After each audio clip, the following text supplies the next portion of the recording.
সবাইকে স্বাগত জানাচ্ছি সময় টেলিভিশন নিয়মিত আয়োজন ফেসবুক লাইভে। সঙ্গে আছে আমি মাসুদুর রহমান।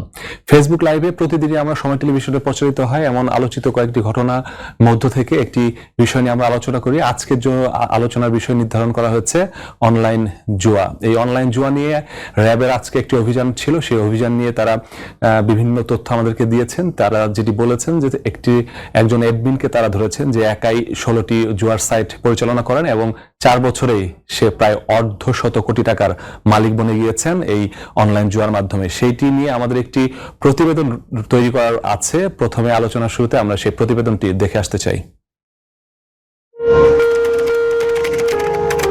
লাকিবাজ, নায়ালুডুস, আগুন, বাজি, ভেলকি গেমস নামের অসংখ্য সাইটে দেদারসে চলছে অনলাইন জুয়া। এগুলোর বিরুদ্ধে আইন শৃঙ্খলা বাহিনী একের পর এক অভিযান চালালেও থামছে না কার্যক্রম। সাইবার পেট্রোলিং এর অংশ হিসেবে এমন 16টি জুয়ার সাইটের তথ্য পায় র্যাব 3। গ্রাহক সেজে ঢোকা হয় এসব অবৈধ সাইটে। সামনে আসে একাধিক নম্বর, যার সূত্র ধরে শনাক্ত করা হয় একজন অ্যাডমিনকে। শাহজাহানপুরের আউটার সার্কুলার রোডে অভিযান চালিয়ে গ্রেফতার করা হয় অভিযুক্ত ওহিদুর রহমানকে। জব্দ করা হয় 2টি স্মার্টফোন। এগুলো পর্যালোচনা করে দেখা যায় 12টি জুয়ার সাইটের অ্যাডমিন ওহিদুর, আরো 4টি সুপার এজেন্ট। তার মোবাইল অ্যানালাইসিস করে আমরা সবগুলা সাইটেরই সত্যতা পেয়েছি। সে 16টি অনলাইন গেমের সাথে এই জুয়ার সাথে জড়িত। লোকাল লিগ লেভেলের বিপিএল, আইপিএল এবং ছাড়াও যে ইন্ডিয়ান কিছু লাইক গুজরাটে কিছু খেলা হচ্ছে, এগুলা নিয়েও সে গেম করে থাকে এবং ওগুলা থেকে বিপুল পরিমাণ অর্থ হাতিয়ে নিয়ে থাকে এবং এর সাথে বাংলাদেশ, ইন্ডিয়া, দুবাই সহ বেশ কয়েকটা দেশের নাম আমাদের কাছে এসেছে অলরেডি। ওহিদুরের কাছ থেকে মেলে ফেক হোয়াটসঅ্যাপ নম্বর ও ফেসবুক আইডি। এগুলো দিয়ে জুয়ার বিজ্ঞাপন দিতেন তিনি। এরপর মোবাইল ব্যাংকিং এর মাধ্যমে বিক্রি করতেন নিজস্ব কারেন্সি। তাদের একটা নিজস্ব কারেন্সি রয়েছে যেটা অনলাইন গেমে ইউজ করে থাকে, যার নাম হচ্ছে PBU। পরবর্তীতে এটা সে বাংলাদেশি টাকায় কনভার্ট করে দেন বিকাশ এবং নগদ অ্যাপ ব্যবহার করে থাকে। আমরা যখন তাকে আটক করেছি তার বিকাশ অ্যাপে 50,000-এর বেশি টাকা ছিল, নগদ অ্যাপে এরকমই টাকা ছিল এবং তার কাছে ক্যাশ টাকা ছিল 55,000 টাকার বেশি। এবং তার জাস্ট কিছুক্ষণ আগেই সে 4 লক্ষাধিক টাকা নিয়ে আসে, যেটা সারাদিন ধরে সে তার অন্যান্য পার্টিদেরকে উৎসাহ দেওয়ার জন্য অফলাইন গেম খেলে। র্যাব বলছে 4 বছরে অর্ধশত কোটি টাকা হাতিয়েছে ওহিদুর। এসব টাকায় ঢাকা, সাভার, গাজীপুর ও মানিকগঞ্জে গড়ে তুলেছেন বিপুল সম্পদ। বিভিন্ন জায়গায় সাভার, জিরাবু, তার গ্রামের বাড়ির এলাকা মানিকগঞ্জের সাটুরিয়া, সিংগাইর এলাকায় অডেল সম্পত্তি রয়েছে। মাসুদুর রহমান, সময় সংবাদ, ঢাকা। প্রতিবেদনটিতে যেমনটি আমরা দেখছিলাম যে র্যাবের পক্ষ থেকে তাদের তদন্তে এখন পর্যন্ত যে তথ্যগুলো তারা সংগ্রহ করতে পেরেছে সেটি আমাদের সামনে তুলে ধরেছে। সেই বিষয়ে আরো বিস্তারিতভাবে আলোচনা করব আমরা একটি গ্রাফিক্স প্রেজেন্টেশনের মাধ্যমে। প্রথমে যেই সাইটগুলো নিয়ে সে আসলে একাই অ্যাডমিন হিসেবে আছেন এবং তার যেই ফেসবুক এবং হোয়াটসঅ্যাপ অ্যাকাউন্ট সেগুলো যাচাই বাছাই করে প্রত্যেকটি সাইটের যে অ্যাডমিন হলে যে ধরনের তথ্য থাকা দরকার তার যে ফোনটি ছিল সেই ফোনের ব্রাউজার অপশনে গিয়ে এই ওয়েবসাইটগুলোতে সে যে অ্যাডমিন হিসেবে আছে সেগুলোর তথ্য তারা পেয়েছে।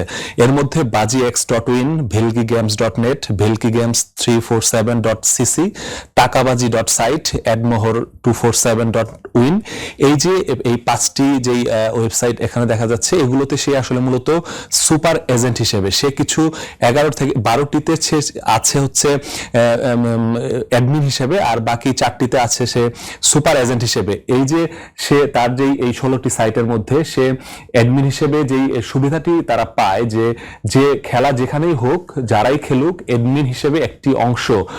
র্যাবের পক্ষ থেকে একটি উদাহরণ দিয়েছিল যে কেউ যখন একটি খেলায় অংশগ্রহণ করে, 4 জন খেলায় অংশগ্রহণ করলে যদি সেই বোর্ডের প্রাইজ থাকে 20,000 টাকা, তাহলে বোর্ড মানি হিসেবে অ্যাডমিন পায় 2,000 টাকা, বাকি যে একজন যেই জয়ী হয় সে পায় 18,000 টাকা। এভাবে সে মূলত মাঝে মাঝে যেই খেলাটি ফেয়ার দেখানোর জন্য তারা করে সেখানেও সে তার আসলে লাভের অংশ রাখে। অর্থাৎ একটি বোর্ড চললে সেই বোর্ড শেষ হওয়া পর্যন্ত তাদের যেই টাকা যে অ্যামাউন্ট সেটি কখনোই সে আসলে লসে থাকে না, সে প্রত্যেকটি বোর্ডে সে লাভে থাকে। আমাদের কাছে আরেকটি গ্রাফিক্স আছে, সেটি একটু দেখতে চাই আমরা, যে গ্রাফিকটিতে এই যে তার ফোন যখন গোয়েন্দারা অ্যানালাইসিস করে তখন এই যে স্ক্রিনশটগুলো তারা পায় এবং একটি নাম রাজকুমার, সেই নামে মূলত তার নাম ওহিদুর রহমান, কিন্তু সে হোয়াটসঅ্যাপে খুলে রাজকুমার, সেই ফেসবুক যে হোয়াটসঅ্যাপ যে আইডিটি, সেই আইডি থেকেই মূলত সে বিভিন্ন জনের সাথে যোগাযোগ করে এবং কত পরিমাণ কারেন্সি, কত টাকায় কিনতে হবে, কি পরিমাণ টাকা দিলে কতগুলো কারেন্সি তার অ্যাকাউন্টে যুক্ত হবে এবং কতগুলো টাকা সে কারেন্সি যুক্ত হলে সে খেলতে পারবে এবং কত টাকা জিতলে সেই টাকা সে বাংলাদেশি টাকায় সে কনভার্ট করতে পারবে, সেই বিষয়ে বিস্তারিত সে আলোচনা করেছে এবং সেই চ্যাটিং হিস্টোরি কিন্তু র্যাবের পক্ষ থেকে উদ্ধার করা হয়েছে এবং সেই চ্যাটিং হিস্টোরিতে যেটি পাওয়া গেছে যে গত 24 ঘন্টায় সে 24 লাখ টাকা সে লেনদেন করেছে এভাবে অনলাইন জুয়ায় বিভিন্ন গ্রাহকের কাছ থেকে, এবং তার যদি 24 ঘন্টায় যদি 24 লাখ টাকা তার লেনদেন হয়, সেক্ষেত্রে 4 বছরে সে কত টাকা লেনদেন করেছে সেটি আসলে গোয়েন্দাদের পক্ষে আসলে হিসাব করা দুরূহ। পরবর্তীতে সে যেটি করেছে যে এই যে তার যে এই হিসাব থেকে এখন পর্যন্ত সে র্যাবের কাছে স্বীকার করেছে যে তার ঢাকা, সাভার, গাজীপুর এবং তার যে গ্রামের বাড়ি মানিকগঞ্জে, সেখানে সে প্রায় 1.5 কোটি টাকার সম্পদ সে এখন পর্যন্ত গড়ে তুলেছে। ঢাকায় একাধিক ফ্ল্যাট রয়েছে এবং সে শাহজাহানপুরে নিয়মিত আসে এবং শাহজাহানপুরে আসার পরে আসলে র্যাব জানতে পারে যে বিভিন্নভাবে তাদের যে অর্থের লেনদেন সেগুলো সে বিভিন্ন জায়গায় শাহজাহানপুরের 4 যে ফ্ল্যাট রয়েছে সেই ফ্ল্যাটে এসে যারা আসলে তার এই এজেন্ট হিসেবে কাজ করে বিভিন্ন জায়গায়, সেই এজেন্টের সাথে সে বসে তাদের সাথে আবার অফলাইন গেম তারা খেলে, যে টাকাটি তারা অনলাইন জুয়ার মাধ্যমে সাইট পরিচালনা করে অর্জন করেছে, সেই টাকা দিয়ে আবার তারা অফলাইনে তার ফ্ল্যাটে বসে সেখানেও জুয়া খেলে এবং যারা তার এজেন্ট রয়েছে তাদেরকে উৎফুল্ল রাখার জন্য সে গ্রেফতার হওয়ার আগে র্যাব যেটি বলেছে যে 4 লাখ টাকা নিয়ে এসেছিল এবং সেই 4 লাখ টাকা তাদের যে এজেন্ট ছিল তাদের মধ্যে ভাগ করে দিয়ে তার নিজেদের মধ্যে আবার জুয়া খেলে কেউ একজন হয়তো বা জিততো এবং সেই মুহূর্তে আসলে র্যাবের পক্ষ থেকে হানা দেওয়া হয় এবং বাকি যারা ছিল তারা পালিয়ে গেলেও ওহিদুরকে তারা গ্রেফতার করতে সক্ষম হয় এবং ওহিদুরের মাধ্যমে যে সাইটগুলো রয়েছে এই সাইটগুলো পর্যালোচনা করে দেখা গেছে যে এগুলো আসলে কোনোটাই বাংলাদেশ থেকে পরিচালনা হয়নি, এগুলো দুবাই থেকে পরিচালনা হয়েছে এবং দুবাইয়ের পাশাপাশি ইন্ডিয়া এবং বাংলাদেশ এই দুটো জায়গায় তাদের অ্যাডমিন নিয়োগ করা আছে। দুবাইয়ে যে মাস্টার মাইন্ড রয়েছে সে দুবাই থেকেই এই অনলাইন গেমটি আসলে ডেভেলপ করেছে এবং সেখান থেকে বাংলাদেশে এরকম ওহিদুরের মতো একজনকে অ্যাডমিন বানিয়েছে এবং এর পাশাপাশি আরো হয়তো বা কয়েকশো সুপার এজেন্ট, সাব এজেন্ট এভাবে তারা নিয়োগ করেছে এবং ভারতেও একইভাবে তারা অ্যাডমিন এবং অ্যাডমিনের সাথে সাথে বিভিন্নভাবে যে এজেন্ট, সুপার এজেন্ট এইভাবে তারা ভাগ করে দিয়ে পুরো তাদের যে অনলাইন জুয়ার যে চাল সেটি তারা বিছিয়ে রেখেছে এবং অনেকেই এইসব অনলাইন জুয়ায় এসে প্রথমে তারা যেটি করে যে অল্প কিছু টাকা তারা যখন ইনভেস্ট করে তখন সে তাদেরকে ইচ্ছাকৃতভাবে জিতিয়ে দেয় এবং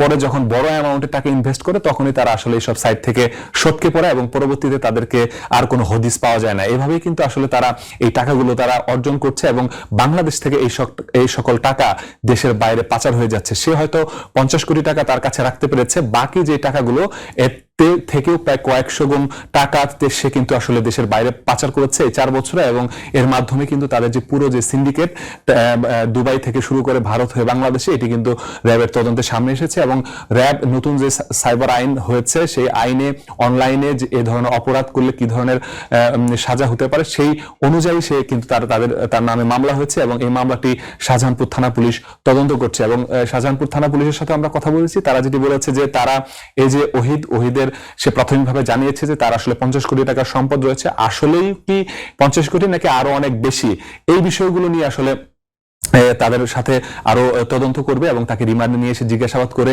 আর কোথায় কোথায় এই সম্পদগুলো রয়েছে সেগুলো খুঁজে বের করবে। তখন হয়তো আমরা আরো একটি ফলো আপ স্টোরি করতে পারবো যে সে আসলে সিংগাইরে কতটুকু জমি কিনেছে, তার যে গাড়িটি কিনেছে সেই গাড়িটি কোথায় আছে, সাভারের কোথায় সে সম্পদ করেছে, গাজীপুরের কোথায় করেছে, ঢাকার যে ফ্ল্যাটগুলো রয়েছে সেগুলো আসলে কার নামে আছে, কিভাবে তাদের নামে হয়েছে বা তার নামে আছে কিনা, এই বিষয়গুলো নিয়ে পুঙ্খানুপুঙ্খানুভাবে যাচাই যেভাবে করা হচ্ছে, পাশাপাশি তার যে এজেন্টশিপ, তার অ্যাডমিনশিপ, এই যে এর বাইরে তাকে যারা সহযোগিতা করেছে বিভিন্ন জায়গায়, অনেক ক্ষেত্রে দেখা গেছে যে মোবাইল ব্যাংকিং যেই অ্যাকাউন্টগুলো রয়েছে, যেই সংস্থাগুলো রয়েছে, তাদের অনেক কর্মীও সরাসরিভাবে এই লেনদেনের সাথে জড়িত। কারণ সে একটি অ্যাকাউন্টে, যেই অ্যাকাউন্টে সে আসলে এই হোয়াটসঅ্যাপ নাম্বারটি খুলেছে, সেটিতে তার বিকাশ নগদ খোলা আছে এবং সেই নাম্বারটি আসলে অন্য একজনের নামে রেজিস্ট্রেশন করা।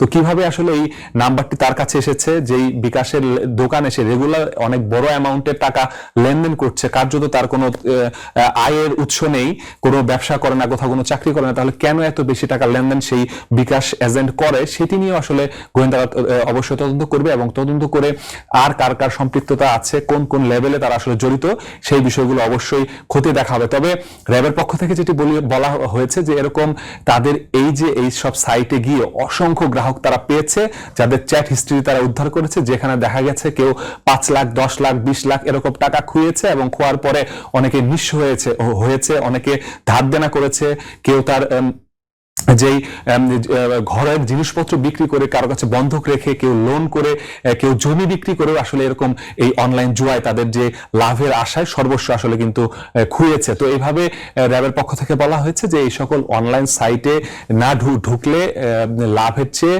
ক্ষতির সম্মুখীনই বেশি হতে হবে, কারণ এরা বেশিরভাগই প্রতারক শ্রেণী। তারা অল্প কিছু লাভের লোভ দেখিয়ে আর অনেক বড় অ্যামাউন্টে টাকা সবার কাছ থেকে হাতিয়ে নিয়ে তারা কিন্তু এ সকল ওয়েবসাইট বন্ধ করে দিয়ে অন্য জায়গায় চলে যায়। তো তারা আসলে সতর্ক করেছে, পাশাপাশি এই চক্রের আর কে কোথায় অবস্থান করছে সবগুলো তদন্তের মাধ্যমে বের করার হবে বলে এখন পর্যন্ত আমাদেরকে আশ্বস্ত করেছে। তো আজকে অনলাইন জুয়ার ভয়াবহতা এবং একটি চক্র নিয়ে আমরা কথা বললাম। সামনে আবারও নতুন কোনো টপিক নিয়ে আপনাদের সামনে হাজির হব। ততক্ষণের জন্য বিদায় নিচ্ছি।